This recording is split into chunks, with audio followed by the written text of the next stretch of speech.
তাপদাহে জ্বলছে মেহেরপুর, ঘন ঘন লোডশেডিং এর নাকাল জনজীবন।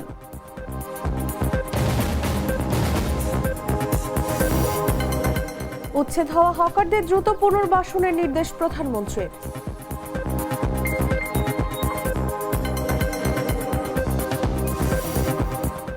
পাকিস্তান ছাড়লে নারাজ চেয়ে হল না যুক্তরাষ্ট্র ইরান বৈঠক।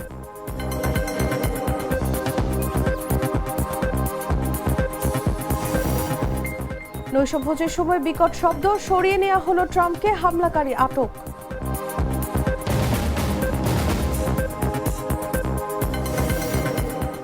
এবং নাগালের বাইরে বিশ্বকাপ টিকিট মূল্য 28 কোটি টাকা।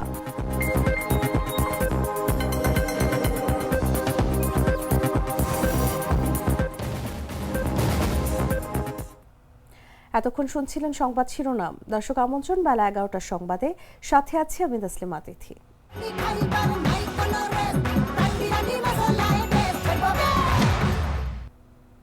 চলে যাচ্ছি পুরো খবরে। তীব্র তাপদাহের দহন, তার সঙ্গে বিদ্যুৎ সংকটের যন্ত্রণা, এ যেন মরার ওপর খাড়ার ঘা। ঘন ঘন লোডশেডিং এ মেহেরপুরের মানুষের জীবন দুর্বিষহ হয়ে উঠেছে। সবচেয়ে বেশি বিপাকে পড়েছেন গাংনী ও বামন্দি সহ আশপাশের এলাকার বাসিন্দারা। পল্লী বিদ্যুৎ কর্তৃপক্ষ বলছে, জাতীয় গ্রিড থেকে পর্যাপ্ত বিদ্যুৎ না আসায় নির্দিষ্ট সময় পরপর লোডশেডিং দিতে হচ্ছে। পরিস্থিতি স্বাভাবিক হলে বিদ্যুৎ সরবরাহ স্বাভাবিক হবে বলেও আশা প্রকাশ করেন তারা। তীব্র তাপদাহের দাপট, সঙ্গে বিদ্যুৎ সংকট দুর্বিষহ করে তুলেছে মেহেরপুরের জনজীবন। ঘন ঘন লোডশেডিংয়ে বিশেষ করে পল্লী বিদ্যুতের আওতাধীন গ্রামাঞ্চলে পরিস্থিতি চরম আকার ধারণ করেছে। দিনরাত মিলিয়ে দীর্ঘ সময় বিদ্যুৎহীন থাকায় সবচেয়ে বেশি বিপাকে পড়েছেন গাংনী ও বামন্দি সহ আশপাশের এলাকার বাসিন্দারা। স্থানীয়দের অভিযোগ, দিনে তীব্র গরমে কাজ করা কঠিন হয়ে পড়ছে, আর রাতে বিদ্যুৎ না থাকায় ঘুমানো প্রায় অসম্ভব হয়ে উঠছে। ফলে শিশু, বয়স্ক ও অসুস্থ মানুষদের দুর্ভোগ আরো বেড়ে গেছে। অসহ্য গরম, সেই সাথে পড়েছে কারেন্টের লোডশেডিং। আর লোডশেডিং এর অবস্থা তো বুঝলি বোঝানো যাবে না। এমন একটা অবস্থা এসে দাঁড়িয়েছে যে 10 মিনিট কারেন্ট থাকছে, 1.5 ঘন্টা 2 ঘন্টা পর আবার আসছে, আবার 10 মিনিট মতো থাকছে। মানে কারেন্ট মাঝে মধ্যে আসছে, এইটুকুই বলা যায়, মানে থাকছে এই কথা তো বলা যাবে না। মানে এর আগে একটা কৌতুকের শুনছিলাম যে কারেন্ট যাওয়ার সময় তাড়াতাড়ি আসতে দেরি হয় কেন, বলে যাওয়ার সময় আলো থাকে ওই জন্য তারা খুব দ্রুত চলে যেতে পারে, আর আসার সময় অন্ধকারে খুব আস্তে আস্তে আসে, এই জন্য দেরি হয়। এদিকে জ্বালানি তেলের সংকটের কারণে বিকল্প ব্যবস্থাও গ্রহণ করতে পারছে না এলাকাবাসী। তারা বলছেন, আগে জেনারেটর ব্যবহার করে কিছুটা পরিস্থিতি সামাল দেয়া গেলেও এখন ডিজেলের উচ্চ মূল্য এবং অপ্রতুলতার কারণে সেটা সম্ভব হচ্ছে না। আমাদের শিক্ষা প্রতিষ্ঠান থেকে শুরু করে বিভিন্ন অফিস আদালতে কারেন্ট না থাকায় আমরা সময়ের মধ্যে কাজ শেষ করতে পারছি না। এতে সাধারণ জনগণ বিভিন্ন ভোগান্তির মধ্যে আছে। সকাল থেকেই লাইন নেই, এবং যদিও একটু আসে 1 ঘন্টা 8 ঘন্টা পরে আবার চলে যায়। এতে সাধারণ জনগণ শুরু করে বিভিন্ন সেচ থেকে শুরু করে সবাই ভোগান্তির মধ্যে আছে আমরা। পল্লী বিদ্যুৎ কর্তৃপক্ষ বলছে, জাতীয় গ্রিড থেকে পর্যাপ্ত বিদ্যুৎ না আসায় নির্দিষ্ট সময় পরপর লোডশেডিং দিতে হচ্ছে।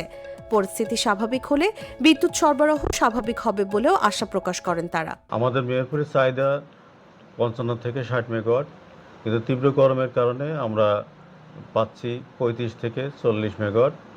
এই যে 20 মেগাওয়াটের ঘাটতি, এই ঘাটতি আমরা যদি ডিমান্ড এবং সাপ্লাইয়ের সাথে ঠিক থাকে তাহলে আমরা এর থেকে উত্তরণ করতে পারবো।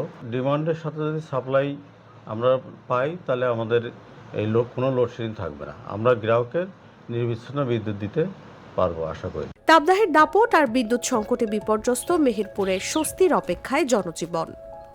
নিউজ ডেস্ক, জাগো নিউজ। রাজধানীর সড়ক থেকে উচ্ছেদ হওয়া হকারদের দ্রুত পুনর্বাসনের নির্দেশ দিয়েছেন প্রধানমন্ত্রী তারেক রহমান। এ বিষয়ে সংশ্লিষ্ট কর্তৃপক্ষকে প্রয়োজনীয় ব্যবস্থা নিতে বলেছেন তিনি। শনিবার দুপুরে তেজগাঁওয়ে প্রধানমন্ত্রীর কার্যালয়ে অনুষ্ঠিত এক বৈঠকে তিনি এ নির্দেশ দেন। বৈঠকে প্রধানমন্ত্রী সংশ্লিষ্ট মন্ত্রণালয় ও প্রতিষ্ঠানের সমন্বয়ে দ্রুত বিকল্প স্থান নির্ধারণ করার নির্দেশ দেন। তিনি বলেন, উচ্ছেদ হওয়া হকারদের এমন জায়গায় পুনর্বাসন করতে হবে যেখানে তারা স্বাচ্ছন্দ্যে ও উৎসাহের সঙ্গে ব্যবসা করতে পারবেন। বৈঠকে সিদ্ধান্ত হয়, উচ্ছেদ হওয়া হকারদের বিকল্প জায়গার পাশাপাশি নিবন্ধনের মাধ্যমে হকারদের পরিচয়পত্র দেওয়া হবে, যাতে তাদের কার্যক্রম সুশৃঙ্খলভাবে পরিচালনা করা যায়। এছাড়া স্কুল কলেজে ক্লাস শুরু ও শেষের সময় সড়কে যানজট কমাতে প্রয়োজনীয় ব্যবস্থা নেওয়ার তাগিদ দেন প্রধানমন্ত্রী। বৈঠকে স্থানীয় সরকার বিভাগ, ঢাকা উত্তর ও দক্ষিণ সিটি কর্পোরেশন, রাজধানী উন্নয়ন কর্তৃপক্ষ, ডিএমপির ঊর্ধ্বতন কর্মকর্তারা উপস্থিত ছিলেন।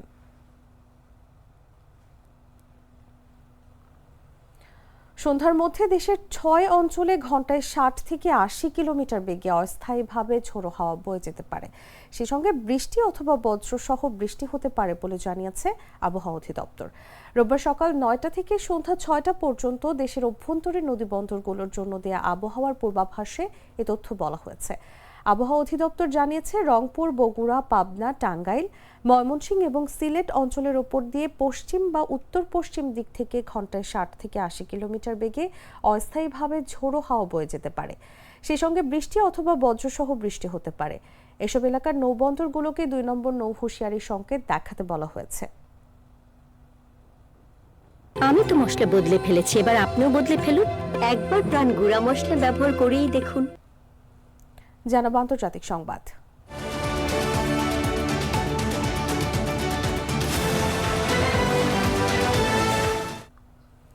মার্কিন প্রতিনিধিদের সঙ্গে মুখোমুখি বৈঠকের সম্ভাবনা উড়িয়ে দিয়ে পাকিস্তান সফর শেষ করে তেহরানে ফিরে গেছেন ইরানের পররাষ্ট্রমন্ত্রী আব্বাস আরাকচি।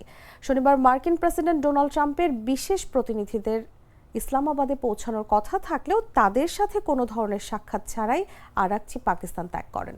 এর আগে মার্কিন প্রেসিডেন্ট ডোনাল্ড ট্রাম্প ঘোষণা করেছিলেন, ইরানের সঙ্গে আলোচনার লক্ষ্যে তিনি তার বিশেষ দূত স্টিভ উইটকফ এবং জামাতা জারেড কুশনারকে শনিবার পাকিস্তানে পাঠাচ্ছেন।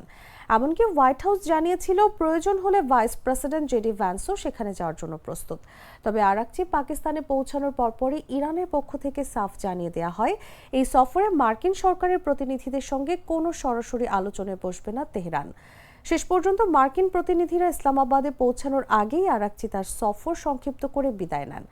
ইসলামাবাদের নিকটবর্তী একটি বিমানবন্দরে পাকিস্তানের ঊর্ধ্বতন কর্মকর্তারা তাকে বিদায় জানান।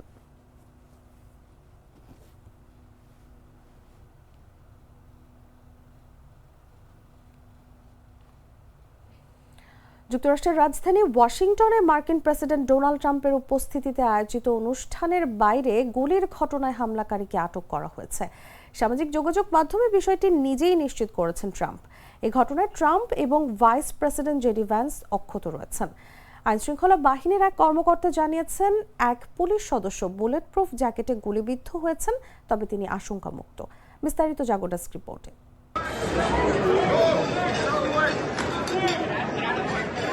যুক্তরাষ্ট্রের রাজধানী ওয়াশিংটনে মার্কিন প্রেসিডেন্ট ডোনাল্ড ট্রাম্পের উপস্থিতিতে আয়োজিত অনুষ্ঠানের বাইরে গুলির ঘটনা ঘটেছে। শনিবার রাতে হোয়াইট হাউস সংবাদদাতাদের বার্ষিক নৈশভোজ চলাকালে এই ঘটনা ঘটে।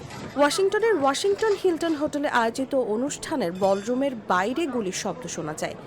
এ সময় ট্রাম্প ও ফার্স্ট লেডি অনুষ্ঠানে উপস্থিত ছিলেন। মার্কিন তদন্ত সংস্থা FBI জানিয়েছে, হামলাকারীকে আটক করা হয়েছে এবং তাদের ওয়াশিংটন ফিল্ড অফিস ঘটনাস্থলে তদন্ত চালাচ্ছে।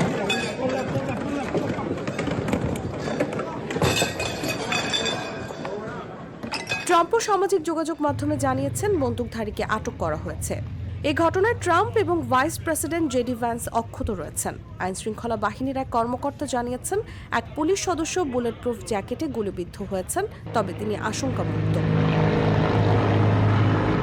ঘটনার সময় অনুষ্ঠানটি শুরু হচ্ছিল মাত্র, অতিথিরা খাবার গ্রহণ করছিলেন। এমন সময় হঠাৎ সশস্ত্র নিরাপত্তা কর্মীরা প্রবেশ করে সবাইকে নিচে আশ্রয় নিতে বলেন। উপস্থিত সাংবাদিকরা টেবিলের নিচে আশ্রয় নেন। এ সময় আতঙ্কে চারদিকে ছোটাছুটি শুরু হয়। পরে US সিক্রেট সার্ভিস দ্রুত ট্রাম্পকে নিরাপদ স্থানে সরিয়ে নেয়। ট্রাম্প জানান, তিনি এবং তার মন্ত্রিসভার সদস্যরা সবাই নিরাপদে আছেন।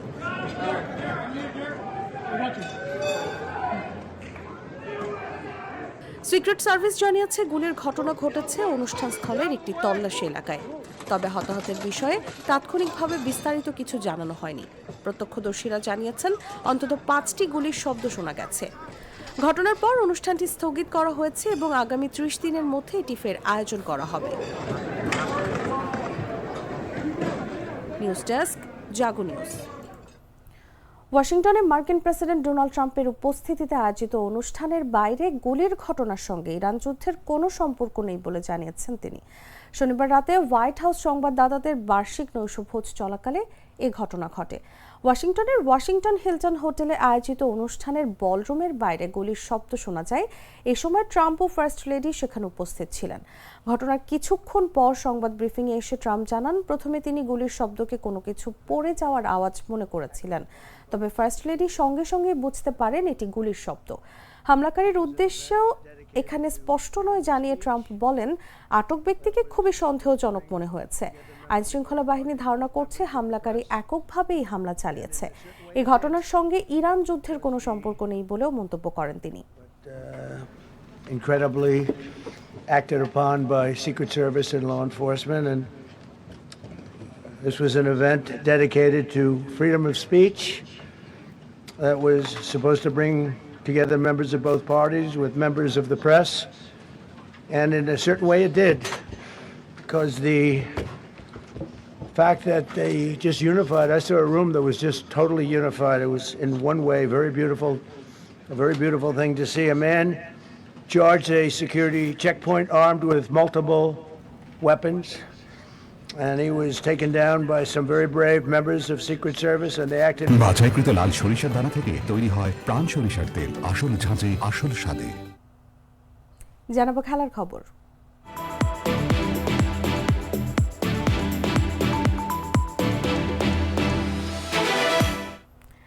ফুটবল বিশ্বকাপের ফাইনালের একটি টিকিটের দাম 28 কোটি টাকা। বিশ্বাস হচ্ছে না?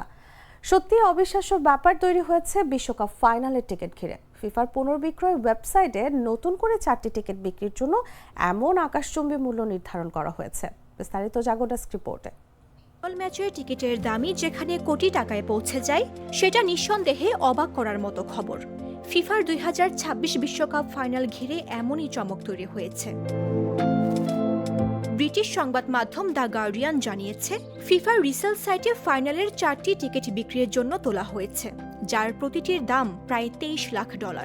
বাংলাদেশি মুদ্রায় হিসাব করলে 4টি টিকিটের মোট মূল্য দাঁড়ায় প্রায় 28 কোটি 22 লাখ টাকা, অর্থাৎ এক একটি টিকিটের দামই 7 কোটির বেশি।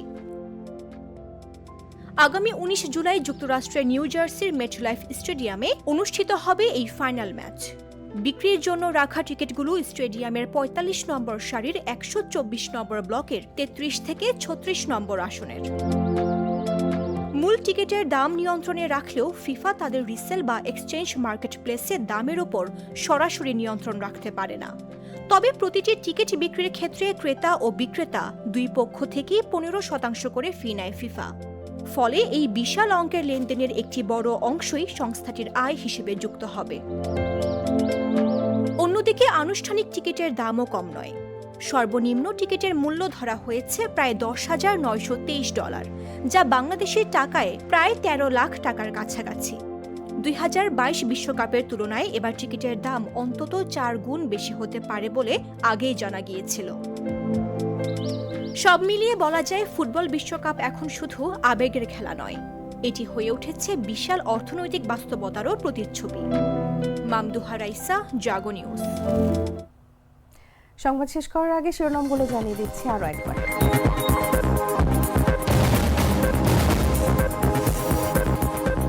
তাপদাহে জ্বলছে মেহেরপুর, ঘন ঘন লোডশেডিং এ নাকাল জনজীবন।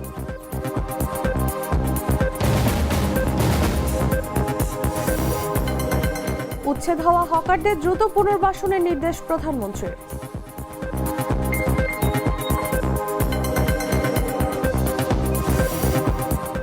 পাকিস্তান ছাড়লেন আরাক চেয়ে হল না যুক্তরাষ্ট্র ইরান বৈঠক।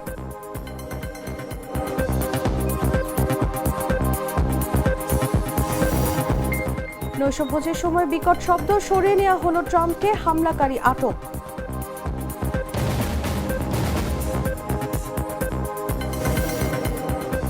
এবং নাগালের বাইরে বিশ্বকাপ টিকিট মূল্য 28 কোটি টাকা।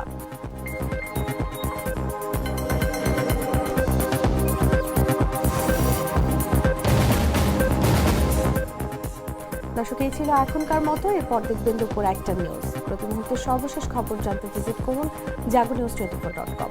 ফলো করুন আমাদের ভেরিফাইড ফেসবুক পেজ এবং সাবস্ক্রাইব করুন জাগো নিউজের ইউটিউব চ্যানেল। ধন্যবাদ সবাইকে।